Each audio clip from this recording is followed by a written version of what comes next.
Gauss theorem के बारे में थोड़ा बता देता हूँ मैं पहले से, इंट्रोडक्शन है ना, इसके बाद फिर अपन चालू करते हैं proof of the Gauss theorem, right. तो गॉस थ्योरम क्या पढ़ी थी भाई हमने, बताओ यार, एक बार रिकैप करवा दो गॉस थ्योरम का।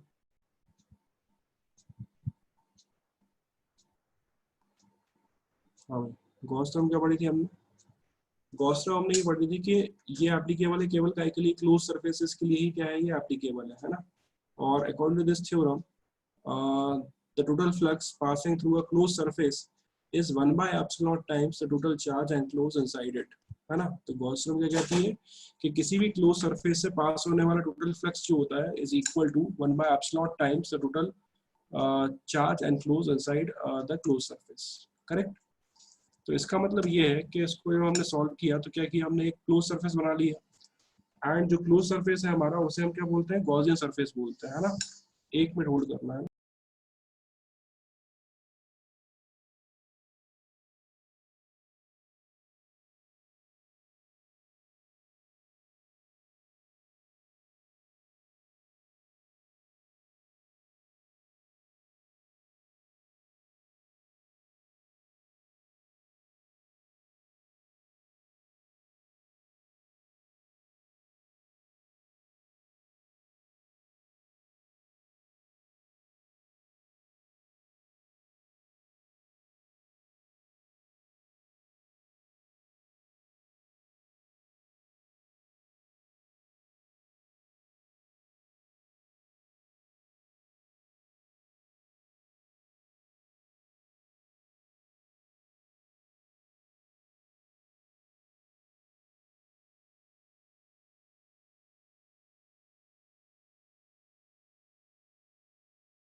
हेलो,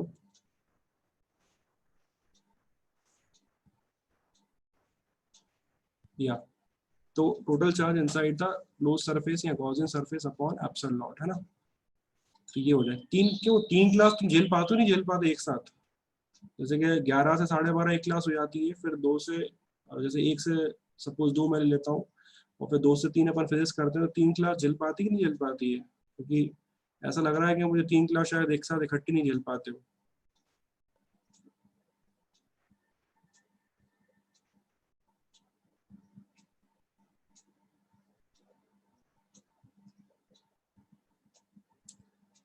हाँ भाई, 3 क्लास जो है वो एक साथ, देखो कहीं पे भी आप पढ़ोगे मतलब अगर क्लासेस अपन अटेंड करते थे पहले भी, तो अपन क्लास लगाते थे तब भी तो 3 क्लास अपनी एक साथ ही होती थी। तो अभी कोई दिक्कत चल रही है 3 क्लास एक साथ अटेंड करने में? जैसे कि केमिस्ट्री हो गई पहले, फिर इसके बाद मैथ्स हो गई, फिर फिजिक्स हो गई, तो एक दिन में 3 क्लास तो पढ़नी पड़ेगी ना अपने को, तब जाके तो हम सिलेबस खत्म कर पाएंगे टाइम पे, ठीक है ना।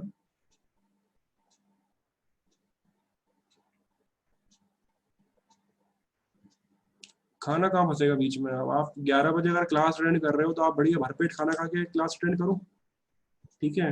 या तो सुबह ही खा लो खाना 11 बजे से पहले, या फिर सुबह अच्छा हैवी नाश्ता कर लो, उसके बाद में 3 बजे से खाना खा लो। हमें 11 बजे नाश्ता कर लो, 11 के बाद में 12:30 बजे तो फ्री करता हूँ मैं सर, जो 12:30 पे फ्री करते हैं ना आपको, तो 12:30 पे खाना खा लो भाई, सुबह 9 बजे नाश्ता कर लो, फिर 12:30 पे खाना खा लो, उसके बाद तो फिर पढ़ सकते हो आप आराम से। 12:30 से 1 का टाइम मिलता है ना आपको, आधे घंटे का ब्रेक मिलता है ना बीच में, तो उसमें आप खाना खा लो, ठीक है। थोड़ा सा शेड्यूल चेंज करना पड़ेगा बेटा, नहीं तो फिर ऐसे कैसे काम चलेगा, है ना।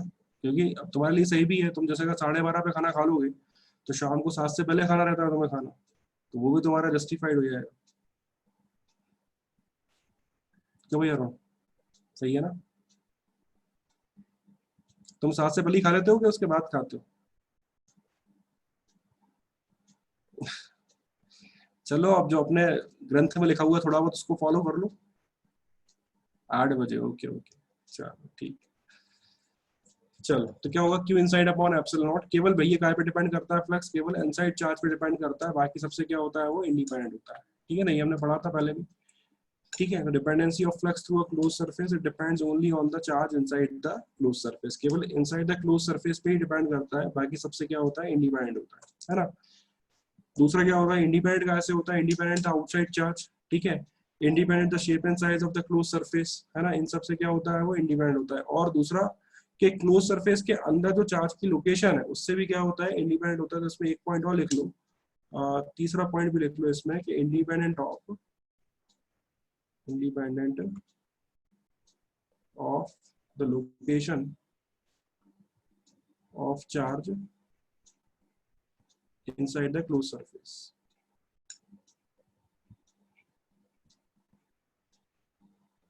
ठीक है, so it is also independent of the location of the charge inside the closed surface। तो ये और कैसे इंडिपेंडेंट होता है, जो लोकेशन है चार्ज की inside the closed surface उससे भी क्या होता है ये इंडिपेंडेंट होता है।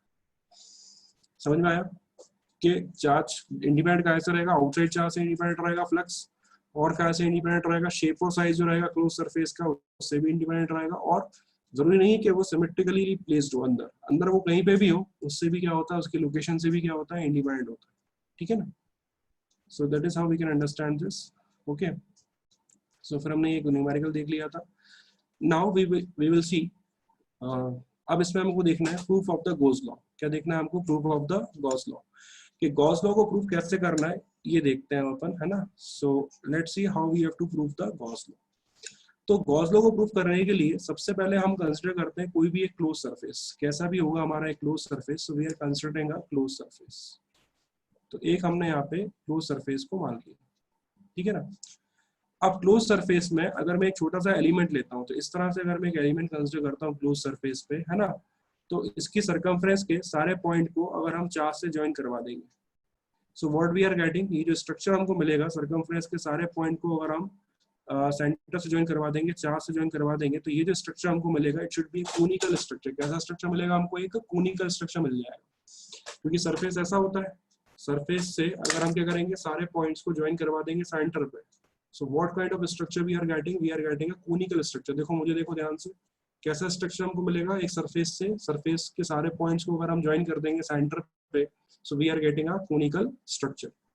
सो this is a conical structure. ये जो स्ट्रक्चर हमको मिलेगा, ऑब्टेन होगा, ये कैसा स्ट्रक्चर होगा हमारे पास में, कोनिकल स्ट्रक्चर हमको ऑब्टेन होगा। समझ में आया। और कोनिकल स्ट्रक्चर के अंदर जो एंगल होता है उसको हम क्या बोलते हैं, ओमेगा बोलते हैं। क्या बोलते हैं इस एंगल को, ओमेगा। इसको बोला जाता है solid angle. What is this, this is a solid angle.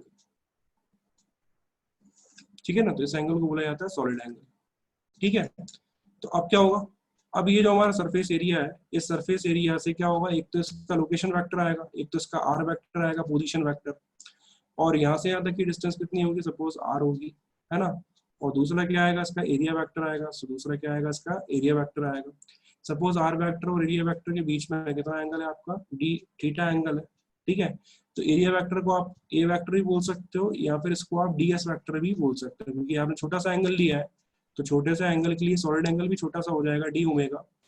तो उसके लिए जो एरिया वेक्टर आएगा वो भी छोटा सा आएगा, that is d s vector, है ना।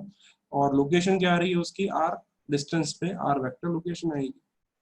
तो डी ओमेगा की जो वैल्यू आएगी, तो d omega is basically equal to, हाँ, that is equal to d s cos theta upon r square. ये वैल्यू आती जाएगी सॉलिड एंगल की, d omega is equal to d s cos theta upon r square. क्या ये समझ में आया। सो this is the solid angle. क्या बोलते हैं इसको हम, सॉलिड एंगल।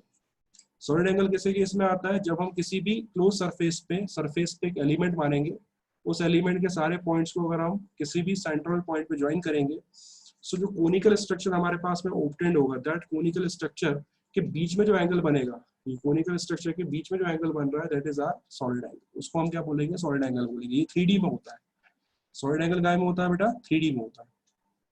ठीक है, और जब हम पूरे कंप्लीट स्फीयर के लिए हम इसको देखेंगे, या कंप्लीट क्लोज सरफेस के लिए देखेंगे, so for complete close surface, for complete close surface, तो कंप्लीट क्लोज सरफेस लिखेंगे तो क्या हो जाएगा, omega is equal to integral of d omega.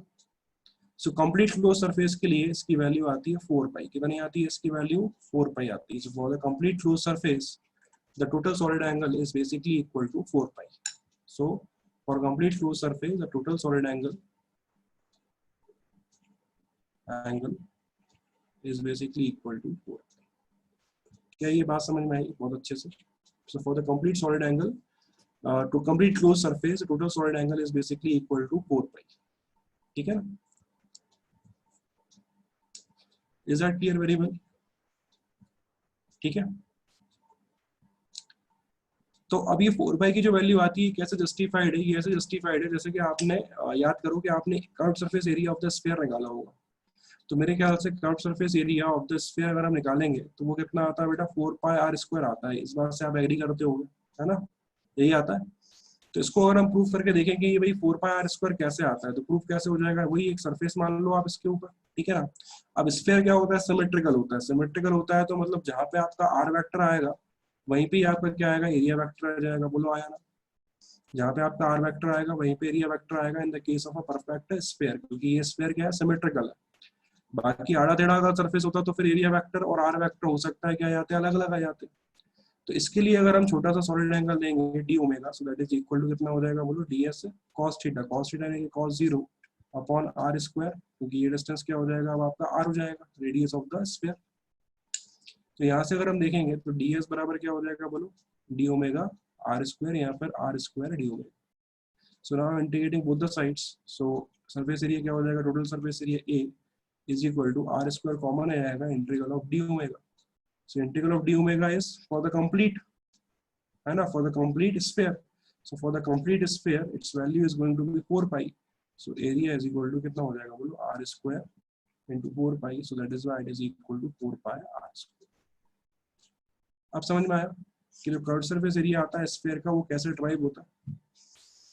ठीक है ना? तो टोटल सॉलिड एंगल जो आता है किसी भी क्लोज सरफेस के लिए वो कितना आता है? 4 पाई आता है ना? यहाँ से एक पॉइंट आप नोट कर लो। क्या पॉइंट नोट करोगे?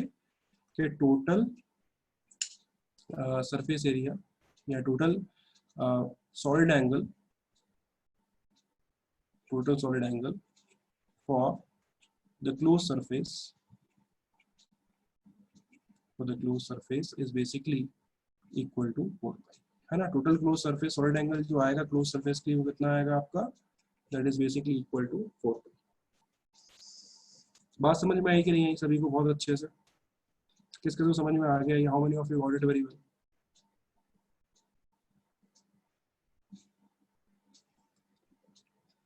ठीक, सो आई होप सभी को ये समझ में आ गया होगा, है ना? तो अब हम अपने गॉसियन सरफेस पे चले जाते हैं। So now consider a Gaussian surface. So now consider a Gaussian surface.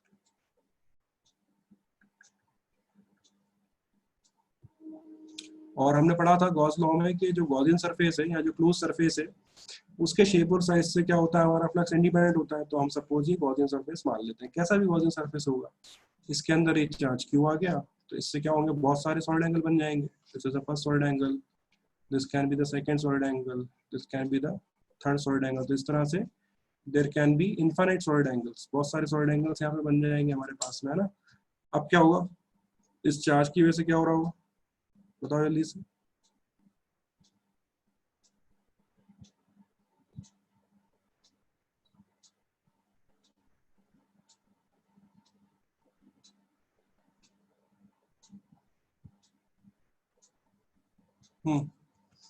इस चार्ज की वजह से क्या हो जाएगा बेटा? बताओ जल्दी से।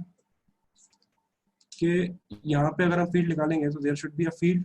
तो ये ई वेक्टर फील्ड आएगी जो कहाँ आएगी? आर वेक्टर के अलोंग आएगी। अच्छा, सरफेस एरिया कहाँ आ सकता है? सपोज इसको E1 मान लेते हैं, इसको R1 मान लेते हैं। सरफेस एरिया कहाँ आ सकता है आपका? कहीं और भी आ सकता है। कितना एंगल पे आ सकता है? θ1 एंगल पे भी आ सकता है। और इसके बीच का जो एंगल होगा कितना होगा? डी ओमेगा 1 हो जाएगा। इस केस में निकालोगे तो ये आ जाएगी आपकी E2 वेक्टर। किसके अलोंग आएगी? ये R2 वेक्टर के अलोंग आएगी। ये डिस्टेंस R2 हो जाएगी। सरफेस एरिया क्या हो जाएगा? इस टाइप से कहीं आ जाएगा DS2 वेक्टर। तो ये एंगल कितना हो जाएगा? सपोज θ2 हो जाएगा। ऐसे ही यहाँ पे हो जाएगा। यहाँ पे क्या हो जाएगा?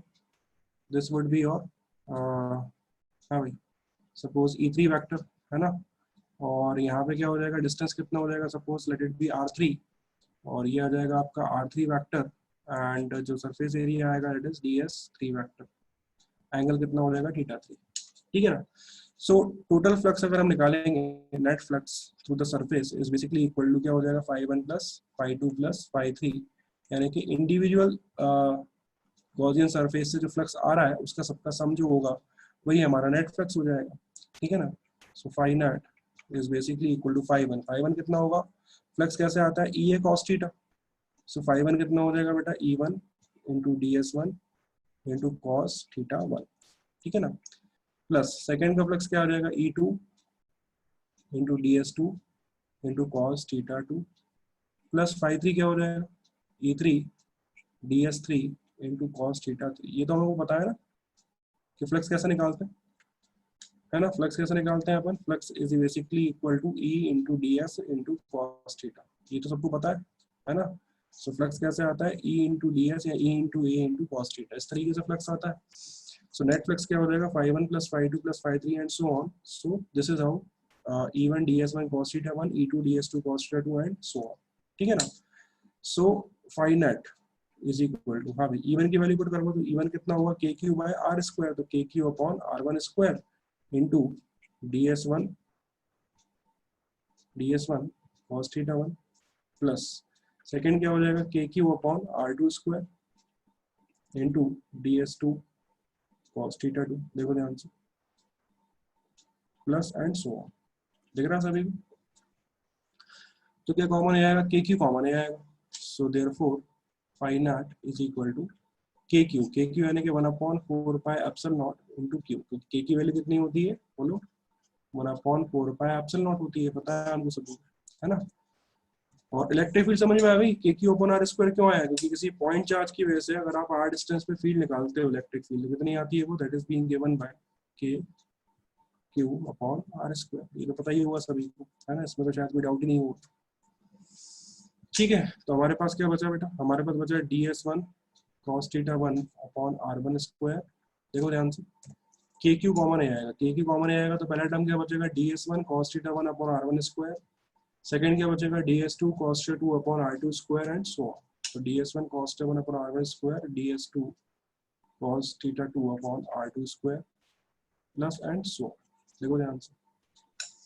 सो Q net phi net is basically equal to क्या हो जाएगा बोलो, Q upon 4 pi epsilon naught, और ये क्या लिखा हुआ है, ये लिखा हुआ है d⍵1 प्लस d⍵2, ठीक है, इसको ओमेगा से भी शो कर सकते हो आप, W से भी शो कर सकते हो, तो W नहीं है वो ओमेगा है एक तरीके से, है ना, तो इसको इस तरीके से भी शो कर सकते हो, या फिर इसको आप ऐसे भी शो कर सकते हो, ठीक है। तो d⍵1 plus d⍵2 plus d⍵3 and so on, ठीक है ना।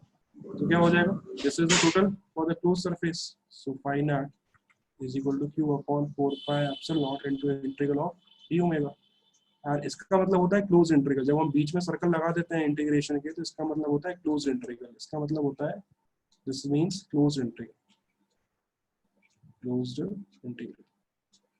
क्लोज इंटीग्रल का मतलब होता है या तो हम क्लोज सरफेस के अलोंग कर रहे हैं या क्लोज पाथ के अलोंग कर रहे हैं, सो क्लोज इंटीग्रल का मतलब है अलोंग क्लोज सरफेस, ठीक है, और क्लोज पाथ, तो इसका मतलब होता है क्लोज इंटीग्रल, ठीक है। सो क्लोज इंटीग्रल के अलोंग टोटल जो सॉलिड एंगल आता है ये आप अभी निकाल चुके हो, देखो कितना आता है ये, total solid angle along close surface is basically given by 4 pi, so we can replace that value by 4 pi, so phi naught is basically equal to Q upon 4 pi epsilon naught into 4 pi, so 4 pi से 4 pi cancel हो गया तो कितना आ गया, that is equal to Q upon epsilon naught only, answer.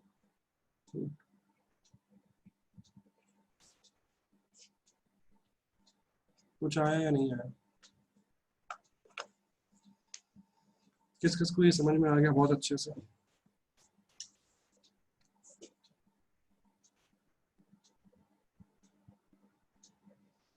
ठीक है। तो एग्जाम में कभी आता है तो इस तरीके से आप इसको प्रूफ कर सकते हो, गॉस थ्योरम को, गॉस लॉ को, है ना, ठीक है ना। आप कुछ क्वेश्चन देख लेते हैं इसके ऊपर, गॉस थ्योरम पे, गॉस लॉ पे, ठीक है। कोई भी डाउट बेटा इसमें पूछ लो, आप क्लैरिफाई कर लो, if you have any doubt in that just ask me and clarify that. कोई भी डाउट हो, छोटा बड़ा कैसा भी हो, आप पूछ सकते हो, है ना।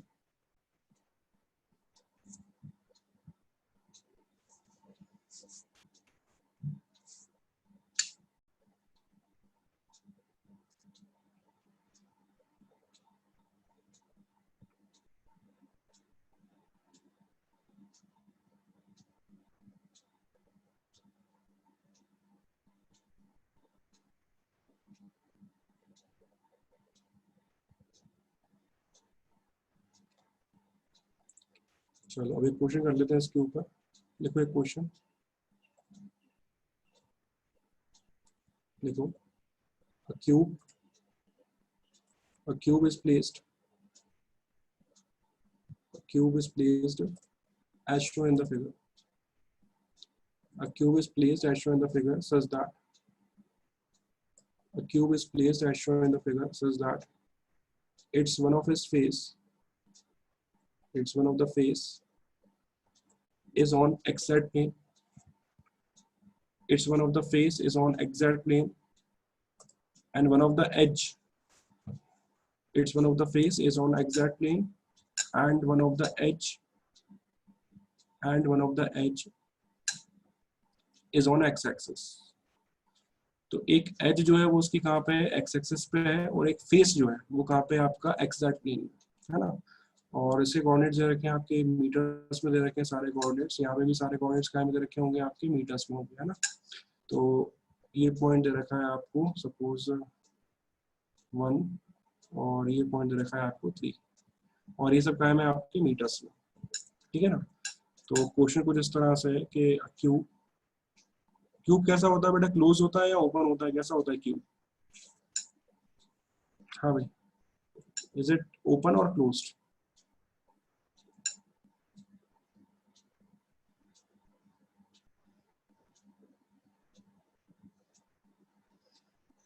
क्लोज्ड, वेरी गुड, ठीक है। तो क्यूब कैसा होता है, क्लोज होता है। So a cube is placed such that it's one of the face is on exact plane, and one of the edge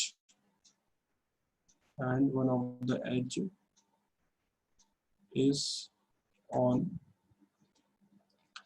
and one of the edge is on x-axis, है ना, is on x-axis।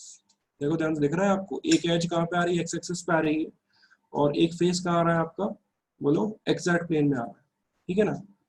So find the flux and total charge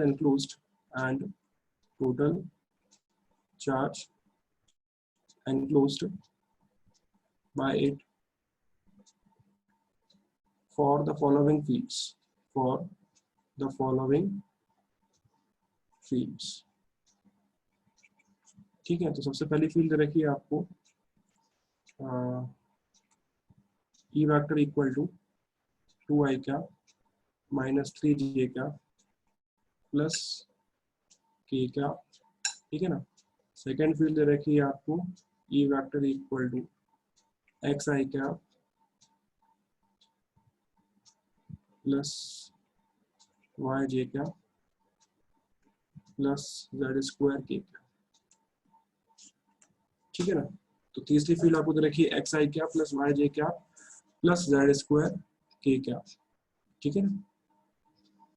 तो इन दोनों fields के लिए हमको निकालना है कि what will be the total flux and what is the total charge enclosed by the close surface, Gaussian surface या क्यूब।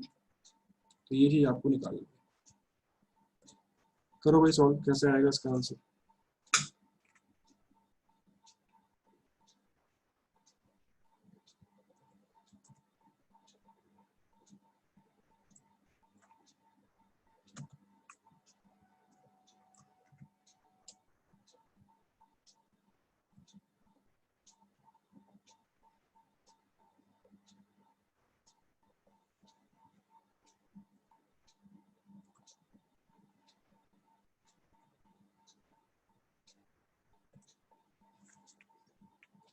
चलो अच्छा, एक पार्ट मैं ही बता देता हूँ, है ना।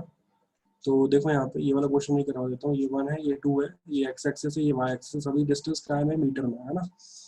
तो यदि मैं थोड़ा ध्यान से देखूँ इसको, ठीक है, तो ये एक तरीके से कुछ इस तरह से होगा क्यूब, ठीक है। क्यूब की जब मैं बात करूंगा 3D में तो कुछ इस तरह से मेरा एक क्यूब प्लेस्ड होगा, देखो ध्यान से, दिख रहा है सभी को।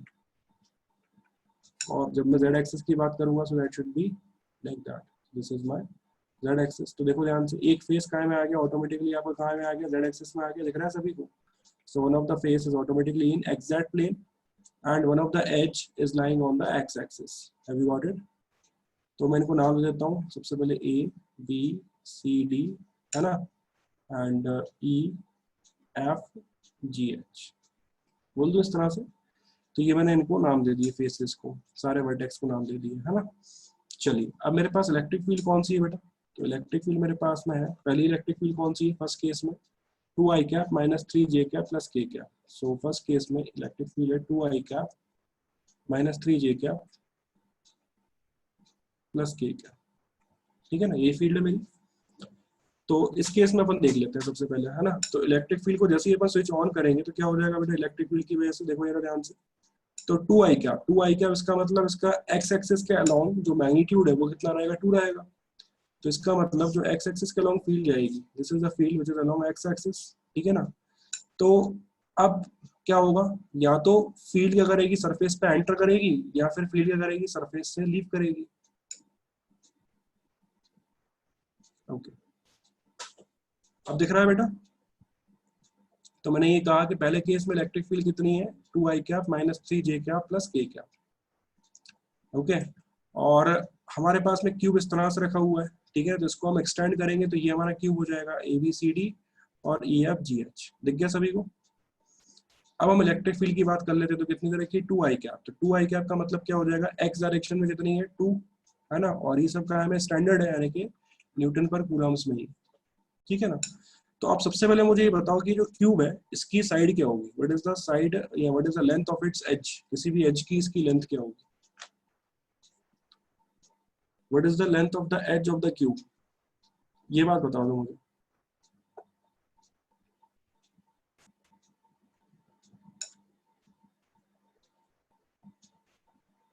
हाँ भाई, what is the length of the edge, देखो ये पॉइंट 1 दे रखा है और ये पॉइंट 2 दे रखा है, तो इनके बीच का डिस्टेंस देखो कितना आ रहा है, इनके बीच का डिस्टेंस कितना आ रहा है, 1 2 है कि 1 3 है, 1 3 है, सॉरी 1 और 3 है, सॉरी 1 और 3 है। तो 1 और 3 है, तो ये डिस्टेंस कितना हो जाएगा बेटा, दैट इज बेसिकली 2, करेक्ट। इनके बीच का सेपरेशन क्या है, 1 और 3 पॉइंट्स है, तो सेपरेशन कितना हो जाएगा, 2 हो जाएगा, मतलब कि जो एज आएगी वो कितनी आ जाएगी, 2 मीटर की एज आ जाएगी। तो किसी भी सरफेस का एरिया अगर हम निकालेंगे तो एरिया कितना आ जाएगा, किसी भी एक फेस का एरिया निकालेंगे तो area of one face is basically equal to a square. एक फेस का एरिया कितना आ जाएगा आपका, ए स्क्वायर आएगा। क्या इस बात से एग्री करते हो? एच कितनी आएगी आपकी, 2 मीटर्स, किसी भी एक फेस का एरिया कितना आएगा आपका, ए स्क्वायर आएगा। Is that clear, very well, है ना। ए स्क्वायर यानी कितना हो गया बेटा, 2 का स्क्वायर कितना हो जाएगा, 4 मीटर स्क्वायर। तो ये हमारा एरिया आ गया एक फेस का, है ना। अब सबसे पहले हम एक्स एक्सिस की फील्ड की बात कर लेते हैं। तो एक्स एक्सिस की फील्ड को अगर हम ध्यान से देखेंगे तो देखो इस वाले एरिया को देखो ध्यान से, एक्स एक्सिस की फील्ड किस किस में इंटरेक्ट करेगी, ADHE में इंटरेक्ट करेगी, है ना। तो ADHE के परपेंडिकुलर है और BCGF के परपेंडिकुलर है, देखो ध्यान से, ये इसके परपेंडिकुलर रहेगी और इसके भी परपेंडिकुलर रहेगी। बाकी टॉप मोस्ट एरिया की अगर आप बात करोगे तो टॉप मोस्ट एरिया में क्या हो जाएगा, एरिया वेक्टर और जो इलेक्ट्रिक फील्ड है उसके बीच में एंगल कितना हो जाएगा, 90 हो जाएगा। तो फ्लक्स निकालते हैं तो क्या होता है, EA cos theta, EA cos 90। तो ऊपर वाले सरफेस का फ्लक्स क्या हो गया, 0 हो गया। आउटर सरफेस का फ्लक्स भी क्या हो गया, 0 हो गया। नीचे के सरफेस का फ्लक्स 0 हो गया और पीछे के सरफेस का भी फ्लक्स क्या हो जाएगा, 0 हो जाएगा। चार सरफेस का फ्लक्स 0 हो जाएगा, किसके लिए, EX के लिए, for EX is equal to 2 newton पर कूलम, ठीक है। ऊपर वाले सरफेस का फ्लक्स 0 हो जाएगा, नीचे वाले सरफेस का फ्लक्स 0 हो जाएगा, आउटर का, बाहर वाले का 0 हो जाएगा, पीछे वाले का भी 0 हो जाएगा। क्यों हो जाएगा 0, क्योंकि इन सब में क्या होगा, एरिया वेक्टर और इलेक्ट्रिक फील्ड के बीच में एंगल कितना आ गया, 90 डिग्री आ गया। और जो हमारा फ्लक्स होता है वो कितना होता है बेटा, EA cos थीटा, और cos 90 कितना होता है, 0 होता है। तो इसका मतलब ये जो इलेक्ट्रिक फील्ड है ये फ्लक्स कौन कौन सरफेस से क्रिएट करेगी, केवल ADHE और BCGF, है ना। So this creates the flux only through only through कौन कौन सरफेस होगा बेटा, A D H E D H E and B C G H G F, B C G F. Is that clear, है ना। तो अब हम निकाल लेते हैं दोनों का फ्लक्स। तो यहाँ से जाने वाला फ्लक्स कितना होगा, लेट इट बी φ1, और यहाँ से निकलने वाला फ्लक्स कितना होगा, लेट इट बी φ2, है ना। तो अब देखो यहाँ पे φ1 में फील्ड एंटर कर रही है ना, और एरिया वेक्टर लेंगे तो एरिया वेक्टर कैसा आएगा आपका, ऊपर आएगा, दोनों के बीच में एंगल कितना आ गया, 180 डिग्री। तो मैंने आपको बताया था कि जब फील्ड इन्वर्ट रहती है, किसी सरफेस पे एंटर करती है, तो उसका फ्लक्स कैसा लेते हैं अपन, नेगेटिव लेते हैं, because angle will become 180 degree. और जब फील्ड लीव करती है किसी सरफेस को, तो एरिया वेक्टर भी क्या होगा, वहीं आएगा, तो उसकी वजह से फ्लक्स कैसा लेते हैं अपन, पॉजिटिव लेते हैं। तो φ1 अगर आप निकालोगे तो φ1 क्या हो जाएगा, दैट इज इक्वल टू ई, कितना है बेटा, ई तो हमेशा कांस्टेंट, ई कितना है, 2 है, ई कितना आ गया हमारा 2, इंटू एरिया कितना आ गया हमारे पास है 4, into cos 180 degree. So φ1 is basically equal to -8, ठीक है। And what is the SI unit, newton पर कूलम मीटर स्क्वायर, ठीक है। इन द सेम वे अगर हम BCGF से फ्लक्स निकाल लेते हैं, तो BCGF से फ्लक्स क्या आ जाएगा, φ2। तो φ2 इज इक्वल टू कितना हो जाएगा, that is equal to E into A, है ना, E इंटू ए कॉस 0, तो E कितना है, वही 2 ही है, कॉन्स्टेंट ही फील्ड है। सो 2 इंटू एरिया कितना है 4 into cos 0 degree. So φ2 is basically equal to +8 newton metre square per coulomb. क्या ये समझ में आया कि नहीं आया, φ1 φ2 समझ में आया कि नहीं है, किस किस को ये समझ में आ गया बहुत अच्छे से। φ1 φ2 कैसे निकाले मैंने, इलेक्ट्रिक फील्ड का एक्स कंपोनेंट देख लिया, वो एक्स कंपोनेंट किस एरिया के परपेंडिकुलर है, वही क्या करेगा, उसके लिए फ्लक्स बनाएगा, और बाकी जो एरिया है वो क्या हो जाएंगे, एरिया वेक्टर और फील्ड क्या हो जाएगी, परपेंडिकुलर, तो उनके द्वारा फ्लक्स क्या आएगा, 0 आएगा। तो जो ई एक्स कंपोनेंट है उसकी वजह से केवल ए डी एच ई फील्ड बनाएगा, फ्लक्स बनाएगा, और जी सी ई सी जी एफ फ्लक्स बनाएगा, ठीक है ना, बी सी जी एफ। तो इन दोनों का फ्लक्स हम निकाल लेते हैं, बाकी सबका फ्लक्स 2 न्यूटन पर कूलम के लिए क्या हो जाएगा, ई एक्स के लिए क्या हो जाएगा, 0 हो जाएगा। एग्रीड और नॉट एग्रीड, किस किस की समझ में आ गया भाई, बताओ जल्दी से।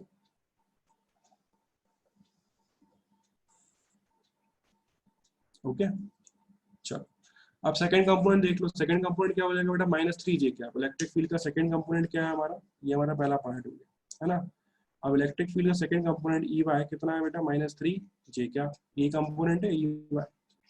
सो ई वाई अगर हमारा -3 जे कैप है, तो हम क्या कर सकते हैं, इसके बेसिस पे देख लेते हैं, है ना। तो देखो यहाँ पे, हाँ ये हमारा सरफेस एरिया होगा, ठीक है ना। चलो ये जेड एक्सिस हो गई हमारी, ये एक्स एक्सिस हो गई। तो देखो माइनस का मतलब, माइनस जे कैप का मतलब क्या है, फील्ड ऊपर से नीचे आ रही है, चलो ये फील्ड आ रही है, ये इस तरह से लीव करेगी इसको, फ्लक्स को, है ना। तो अब मुझे बताओ कि इसमें कौन कौन से एरिया एप्लीकेबल रहेंगे। हाँ, ये मेरे पास में ए बी सी डी, और ये मेरे पास में ई एफ जी एच, देखो ध्यान से, ठीक है ना। तो अब मुझे बताओ कौन कौन से एरिया एप्लीकेबल रहेंगे इसमें, जिससे फ्लक्स आएगा और बाकी सबसे फ्लक्स 0 हो जाएगा। तो जिसके परपेंडिकुलर ये फील्ड है वही एरिया हमारे इफेक्टिव रहेंगे, मतलब कि ये एरिया इफेक्टिव है और नीचे वाला एरिया इफेक्टिव है, देखो ध्यान से। तो इसका मतलब यहाँ से फ्लक्स कितना आ जाएगा, φ3, और यहाँ से फ्लक्स कितना आ जाएगा, φ4, ठीक है, बिल्कुल सही, है ना। तो बस इसकी वजह से निकाल लो, तो φ3 कितना हो जाएगा बेटा, φ3 बराबर, हाँ भाई अब यहाँ पे फील्ड क्या है, इनवर्ट है, तो क्या हो जाएगा, -E इंटू एरिया। तो -E कितना है, 3 इंटू एरिया। अच्छा ये -3 मैंने इसका -3 नहीं लिया है, माइनस क्यों लिया है मैंने, क्योंकि एरिया वेक्टर और फील्ड जो है दोनों अपोजिट है, इसलिए मैंने माइनस लिया है, ठीक है। ये मैग्नीट्यूड ही रख रहे हैं अपन, है ना, यहाँ पे साइन के साथ नहीं रखते वैल्यू कभी भी। सो माइनस क्यों लिया है, क्योंकि एरिया वेक्टर और फील्ड क्या है, अपोजिट। तो -3, एरिया कितना है 4, ठीक है, cos 180 की वैल्यू पुट करवाई थी अपन ने, हो जाएगा -12 newton metre square per coulomb. In the same way नीचे वाले के लिए क्या होगा, एरिया वेक्टर भी कहाँ आ जाएगा, यही आ जाएगा, फील्ड भी नीचे ही है और एरिया वेक्टर भी नीचे ही है। सो 5 4 इज इक्वल टू क्या हो जाएगा बोलो, ई कितना है हमारे पास में बोलो, दैट इज 3, एरिया कितना है आपका 4, है ना, और cos 0 हो जाएगा, सो 12 newton metre square per coulomb. और बाकी सबके फ्लक्स क्या हो जाएंगे आपके, जीरो हो जाएंगे, क्योंकि बाकी सबके लिए क्या हो जाएगा, area is perpendicular to the electric field, area vector will be perpendicular to the electric fields, है ना। ऐसे ही आप थर्ड के लिए निकाल लो, थर्ड एरिया। हाँ भाई, थर्ड कंपोनेंट क्या है, प्लस के क्या, तो थर्ड के लिए देख लो। हाँ भाई, तो तीसरा पार्ट क्या हो जाएगा, E Z is equal to 1 के क्या, ठीक है। तो ई जेड के लिए अगर देखेंगे तो क्या हो जाएगा बेटा, हाँ भाई बनाओ स्क्वायर क्यूब,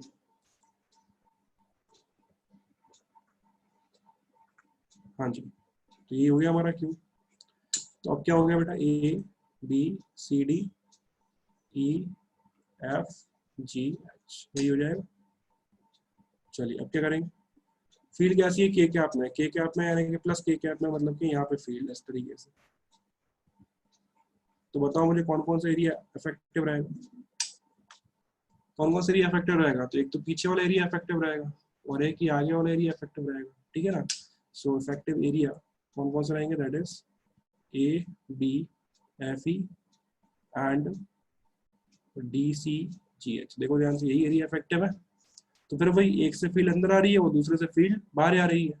तो एक से फील्ड अंदर आ रही है ई वाई, और दूसरे से E Z, sorry E Z, और दूसरे से ई जेड क्या आ रहा है, बाहर आ रहा है। तो बस इधर से मान लो आप 5 एंड यहाँ से कितना मान लो 5 6 मान लो, तो 5 क्या हो जाएगा बोलो, minus of E into area. तो ई कितना है 1, एरिया कितना है आपका 4, that is -4 newton metre square per coulomb, and 5 6 कितना हो जाएगा, that is minus of 1 4 plus of 1 into 4, that is 4 newton metre square.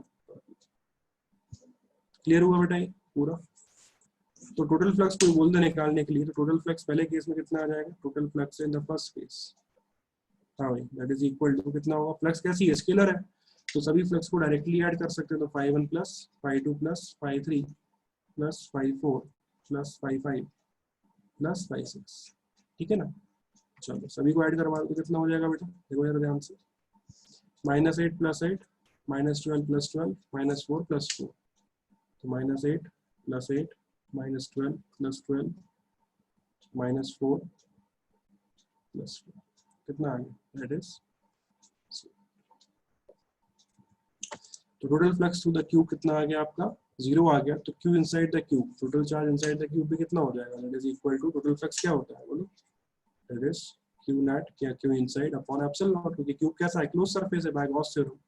So Q inside भी कितना हो जाएगा, दैट इज इक्वल टू, मतलब कोई भी चार्ज क्यूब के अंदर नहीं भी रखा हुआ है इन द फर्स्ट केस, जब इलेक्ट्रिक फील्ड क्या आएगी, पूरी कांस्टेंट है ना।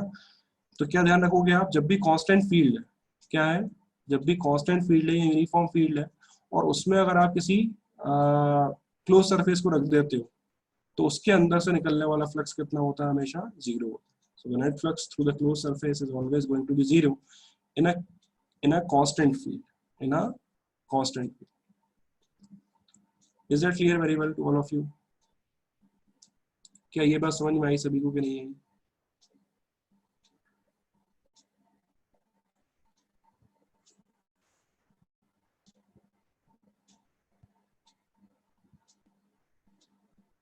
ठीक है। साइड 2 कैसे आई, साइड 2 ऐसे आई बेटा, नीचे से निकलेगा तो ऊपर से आएगा ना फ्लक्स, जो फील्ड नीचे से जाएगी, दो साइड, साइड 2 कैसे आई, साइड 2 ऐसे आई, अरे कोई भी क्यूब है बेटा, उसकी एज देखो ध्यान से, एक एज का कॉर्नर जो है वो 1 है और दूसरी एज का कॉर्नर जो है वो 3 है, तो इनके बीच का सेपरेशन कितना है, 2 मीटर नहीं होगा।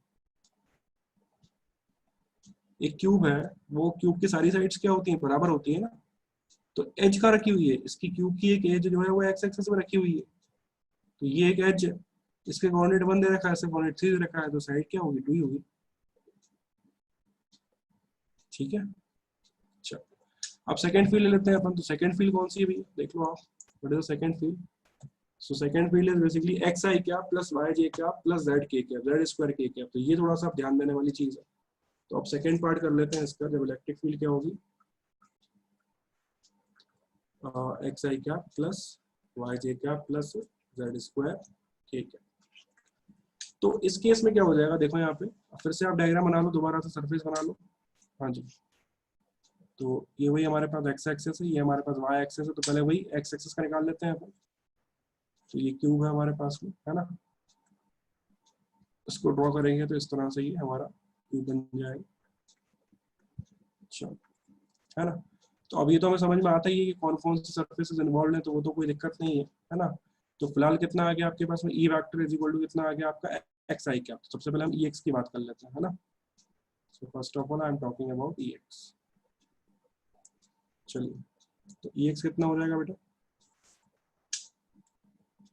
ई x is basically equal to x i, है ना। चलो, तो अब देखो ये कैसी फील्ड आ गई, अब आपकी वेरिएबल आ गई, it is not a constant, it is a variable. Variable मतलब कि ये कि एक्स के हिसाब से ये क्या कर रही है, वेरी कर रही है। तो जैसे जैसे एक्स चेंज करते जाओगे वैसे वैसे ये फील्ड वेरी करती जाएगी। तो आएगी कैसी है, it should be like that, और दूसरे सरफेस से ये लीव इस तरह से कर आएगी। तो सरफेसेस कौन कौन से इन्वॉल्व है, these are the surfaces which gets involve. क्या ये समझ में आया सभी को, कौन कौन सर्विस ई एक्स के लिए इन्वॉल्व नहीं है, तो समझ में आई गया होगा, अभी लास्ट क्लास में देख लिया, लास्ट पार्ट में देख लिया था हमने। अब देखो इस पॉइंट पे एक्स की वैल्यू कितनी आ रही है बेटा, 1 आ रही है, और इस पॉइंट पे एक्स की वैल्यू कितनी आ रही है, 3 आ रही है, क्योंकि इसके कोऑर्डिनेट दे रखे हैं हम। तो यहाँ पे क्या है, x इक्वल टू 1 और यहाँ पे x इक्वल टू कितना है, 3 है। तो यहाँ पे फील्ड अलग आएगी E1, और इस पे फील्ड अलग आएगी, that is going to be E2। बोलो आया ना। तो E1 अगर हम निकालेंगे तो E1 is basically equal to कितना हो जाएगा, बोलो एक्स आई क्या, यानी कि एक्स की वैल्यू कितनी है, पूरे एरिया के लिए एक्स की वैल्यू कितनी है, 1 है। So it is equal to 1 i क्या, है ना। तो E1 का मैग्नीट्यूड कितना हो जाएगा आपके पास में, इज बेसिकली 1। ठीक है। तो यहाँ से आने वाला फ्लक्स कितना होगा, लेट इट बी 5 1, और यहाँ से निकलने वाला फ्लक्स कितना होगा, 5 2 होगा, है ना। अच्छा, अब एरिया वेक्टर की बात कर लो। तो एरिया वेक्टर देखेंगे तो यहाँ पे एरिया वेक्टर कैसा आएगा, it should be like that, और यहाँ पे एरिया वेक्टर कहाँ आएगा, it should B along the field. Clear है बात। तो एरिया वेक्टर और फील्ड के बीच में एंगल कितना हो गया, यहाँ पे 0 हो गया, और यहाँ पे कितना हो गया, 180 डिग्री हो गया। तो 5 अगर आप निकालोगे इस सरफेस से तो क्या होगा, minus of E into area, तो आ ही गया था आपको, कितना आया था एरिया, 4, है ना। पाई इज इक्वल टू क्या होता है, ई ए कॉस थीटा। ठीक है ना। और यहाँ पे जो थीटा है वो कितना हो गया आपको, 180, और यहाँ पे थीटा कितना हो गया, ये तो बात मेरे ख्याल समझ में आई गई होगी। ठीक, तो 5 1 कितना आ गया आपका, -4 newton metre square per coulomb. ठीक है ना। तो this is your value of your 5। Is that clear, very well. और 5 2 निकालेंगे तो कितना हो जाएगा, that is equal to E A cos theta. तो E2 इंटू एरिया तो कितना है, वही 4 ही है, इंटू कॉस 0 डिग्री। हाँ भाई, E2 कितना हो जाएगा, E2 के लिए एक्स की वैल्यू कितनी आ गई, 3 आ गई। सो E2 इज इक्वल टू कितना आ जाएगा, 3, क्योंकि एक्स की वैल्यू कितनी है यहाँ पे, 3 है, और इसका फंक्शन कितना है, एक्स आई क्या। सो E2 इज बेसिकली कितना आ गया आपका, 3 न्यूटन पर कूलम। रख दो इसकी वैल्यू, तो कितना हो जाएगा, 3 into 4। So that is basically equal to 5 2 is equal to कितना आ गया आपका, 12 newton metre square per coulomb. ठीक है बेटा। तो 5 2 कितना आ गया हमारा, 12 newton metre square per coulomb. ठीक, चलिए अब क्या निकालना है, सेकंड कंपोनेंट ले लो आप, वाई कंपोनेंट। ठीक है, तो फॉर सेकंड कंपोनेंट ले लो E y is equal to कितना आ गया आपका, वाई जे क्या, है ना। तो इसके लिए क्या हो जाएगा, इसके लिए डायग्राम ड्रॉ कर लो। This is x axis, y axis, ठीक है ना। ये हमारा आ गया cube, so it should be like that. हाँ भाई, तो फील्ड कहाँ पे आपकी, प्लस वाई डायरेक्शन में, वाई कैप में, ठीक है ना। ये हमारी कौन सी आ गई आपके पास में, जेड एक्सिस आ गई। चलिए, अब मुझे बताओ जरा जल्दी से कि फील्ड कहाँ है। फील्ड अपर डायरेक्शन में, तो इस तरह से ही फील्ड आ गई, इस तरह से। कौन कौन सर्फेसेस इन्वॉल्व है, एक तो ये नीचे वाला सर्फेस इन्वॉल्व है, और एक टॉप मोस्ट ऊपर वाला सर्फेस इन्वॉल्व है, दो ही सर्फेस इन्वॉल्व है हमारे पास में। तो वही मान लेते हैं कि यहाँ पे कितना आएगा, E3 आएगी, और यहाँ पे कितना आएगा आपका, E4 आएगी फील्ड। बोलो आया ना। अब देखो E3 कितनी है, बोलो वाई जे क्या, ई कितनी है आपके पास, वाई जे क्या। तो वाई की वैल्यू क्या होगी बेटा, ये पूरा सरफेस जो है ये कहाँ लाई कर रहा है, एग्जैक्ट प्लेन में लाई कर रहा है। देखो ध्यान से, नीचे वाला सरफेस, बॉटम मोस्ट सरफेस, ये पूरा कहाँ लाई कर रहा है, it is an exact plane. तो अगर ये पूरा एग्जैक्ट प्लेन में है तो यहाँ पे y कंपोनेंट कितना होना पड़ेगा, बोलो, that is basically equal to 0। y component कितना आएगा, इसके लिए 0 ही आएगा। Got it. और क्यूब की एज कितनी है, एज आपकी 2 मीटर है। तो इसके अगर हम कोऑर्डिनेट देखेंगे, y कोऑर्डिनेट देखेंगे, तो इस पॉइंट के लिए y इक्वल टू कितना आएगा, डेफिनेटली 2 आएगा इस पॉइंट के लिए, ठीक है ना। तो इस पूरे एरिया के लिए देखो आप ध्यान से, ये पूरा एरिया क्या होगा, parallel to exact plane, this is parallel to exact plane. थोड़ा सा इमेजिन करोगे समझ में आ जाएगा, कर लिया होगा मेरे ख्याल से, समझ में आ ही गया होगा। एक्सैक्ट प्लेन में है तो इसका मतलब y कोऑर्डिनेट इस पूरे एरिया के लिए भी क्या रहेगा, 2 रहेगा। So E4 is basically equal to 2, y because it is y j क्या, वाई जे क्या यानी कि y यानी कि क्या होगा, y कंपोनेंट कितना आ गया, इसके लिए 2 आ गया, तो इसके लिए E4 कितना हो जाएगा, 2 हो जाएगा।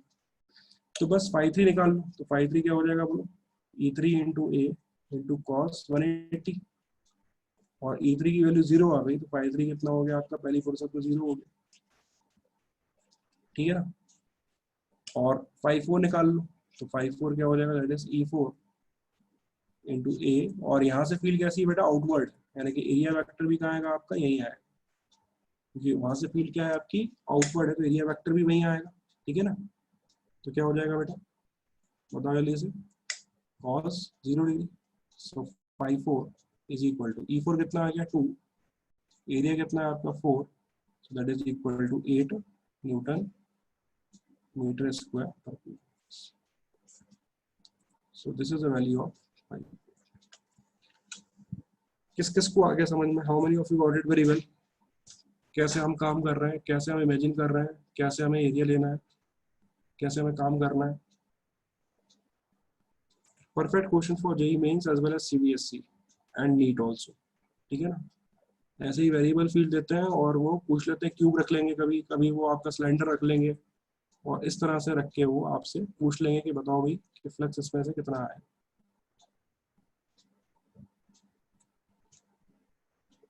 ठीक है।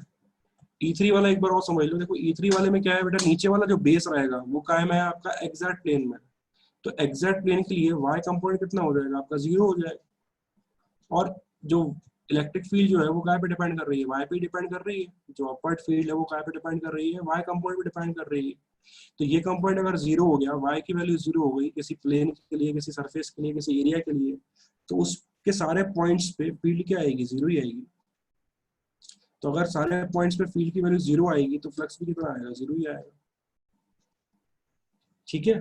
और अपर पॉइंट पे क्या हुआ, अपर पॉइंट के लिए अपन क्या कर 2 मीटर की हाइट ऊपर चले जाओ, तो ये जो प्लेन बनेगा ऊपर वाला, उसके लिए भी क्या है, फील्ड परपेंडिकुलर है एरिया के, तो कोई दिक्कत नहीं है, इसी इसी यही इफेक्टिव एरिया है। तो इसके लिए क्या होगा, ये एक्सैक्ट प्लेन के क्या है, पैरेलल है, तो कोई प्लेन अगर एग्जैक्ट प्लेन के पैरेलल है तो y कंपोनेंट क्या हो जाएगा, उसका फिक्स हो जाएगा, so it is y equal to 2 आएगा पूरे पॉइंट्स पे, क्योंकि सारे पॉइंट देखो आप ध्यान से y इक्वल टू 2 पे ही है ना, तो सारे पॉइंट्स के लिए क्या आएगा, y इक्वल टू 2 ही आएगा, ठीक। आया समझ में बहुत अच्छे से। अब कोई डाउट किसी को इसमें, चलो अब क्या देखना है अपने को, next third component that is EZ। हाँ जी, EZ कितना गिवन है, तो EZ हमको गिवन है, बोलो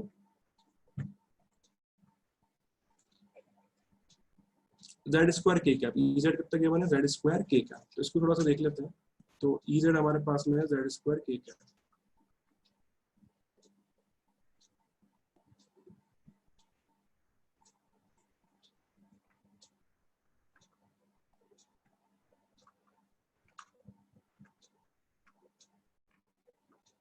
ठीक है, जेड स्क्वायर के क्या, ठीक है ना। तो जेड स्क्वायर का मतलब क्या होगा, फील्ड क्या होगी, पीछे से आएगी, तो देखो ध्यान से, फील्ड कैसे आएगी आपकी, पीछे से आएगी, तो फील्ड अगर पीछे से आएगी तो इसका मतलब ये है कि फील्ड कैसे आ रही होगी, बताओ जरा जल्दी से, इस टाइप से फील्ड आ रही होगी, ठीक है।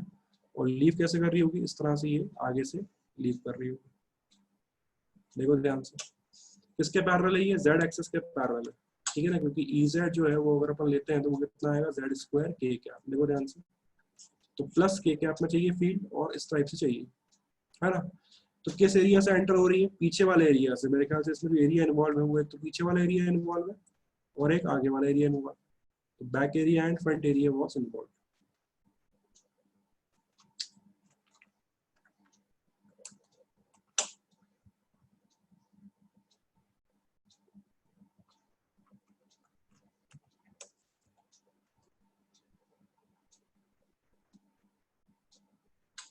चलो ये आगे का एरिया इन्वॉल्व है और पीछे का एरिया इन्वॉल्व है ना, बात समझ में आ गई।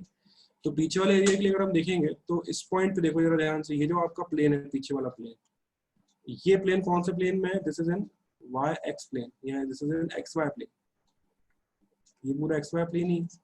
तो एक्स वाई प्लेन पे जो जेड कंपोनेंट होगा, ये प्लेन पे जेड कंपोनेंट कितना हो जाएगा आपका, जीरो हो जाएगा। तो इस प्लेन पे जेड कंपोनेंट कितना हो जाएगा आपका, जीरो हो जाएगा। तो इसका मतलब ई जेड भी क्या हो जाएगा इस प्लेन पे, जीरो हो जाएगा। बोलो आया ना, ई जेड कंपोनेंट क्या हो जाएगा इस प्लेन के लिए, जीरो हो जाएगा, है ना। तो ई जेड कंपोनेंट अगर जीरो हो गया तो इसका मतलब इससे निकलने वाला फ्लक्स कितना होगा, मान लेते हैं 5 होगा, और इससे निकलने वाला फ्लक्स कितना होगा, 5 होगा। तो 5 must be equal to zero, क्योंकि पीछे के पूरे प्लेन पे इलेक्ट्रिक फील्ड कितनी आ गई आपकी, जीरो आ गई जेड कंपोनेंट वाली। तो इसलिए 5 कितना हो जाएगा, जीरो हो जाएगा, ठीक है। और फ्रंट वाले सरफेस को देख लो, तो फ्रंट वाले सरफेस से एरिया वेक्टर भी यहीं आएगा और फील्ड भी यहीं आएगी, तो दोनों सेम आउटवर्ड है। और यहाँ से यहाँ तक का डिस्टेंस कितना ट्रेवल हुआ है, ये एच भी कितनी है, 2 है। तो जेड डायरेक्शन में अगर हम ध्यान से देखेंगे तो जेड डायरेक्शन में कितना डिस्टेंस ट्रेवल हुआ है, 2 मीटर ही ट्रेवल हुआ है, ठीक है। तो इलेक्ट्रिक फील्ड निकालेंगे इस पॉइंट पे E6, हाँ, तो E6 निकालेंगे तो कितना है, जेड स्क्वायर के क्या, so that is equal to, z की वैल्यू कितनी है, 2 है, सो 2 का square that is equal to 4, ठीक है ना। तो E6 जो आएगी वो कितनी आ जाएगी आपकी, 4 न्यूटन पर कूलम। एग्रीड और नॉट एग्रीड, कौन कौन इस बात से एग्री करते हैं, how many of you agreed with that.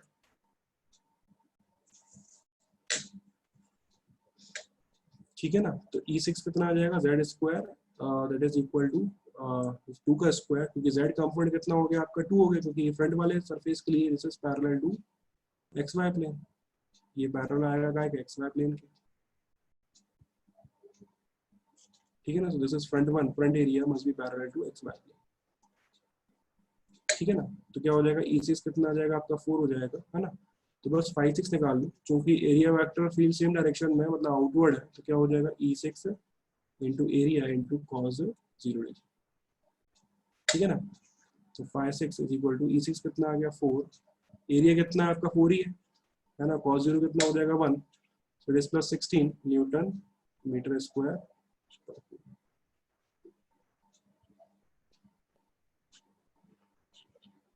क्या ये समझ में आया बहुत अच्छे से कि नहीं आया,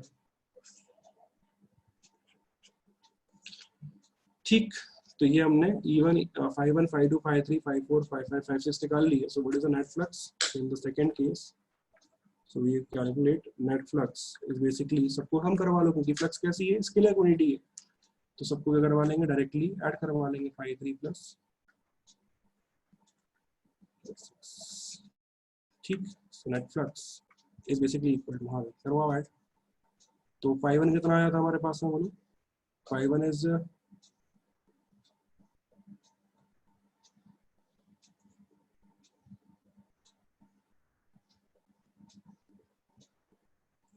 हाँ भाई 5 1 कितना आया था, देखो यार 5 1 ही निकाला क्या अपन ने, E2 आ गया, E1 इज 1, ठीक है। 5 1 कितना आया, -4 है ना। 5 1 कितना आया आपका, -4 प्लस 12, ठीक है, -4 प्लस 12 0 8, ठीक है।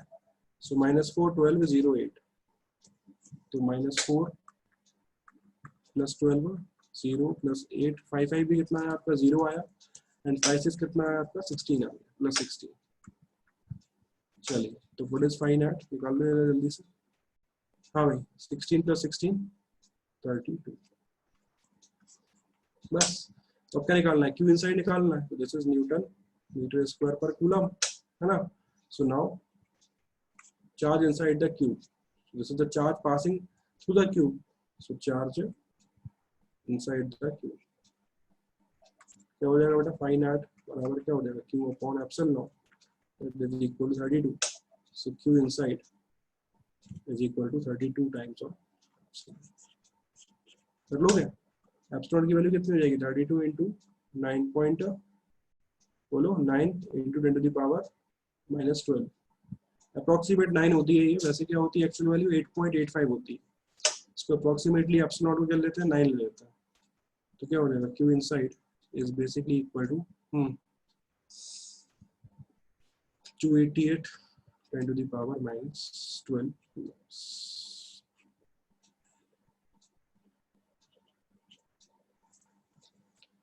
कुछ आया समझ में या नहीं आया? इस तरीके से हमको इस पे काम करना है और इस तरीके से आप काम करोगे तो आपका आंसर आ जाए।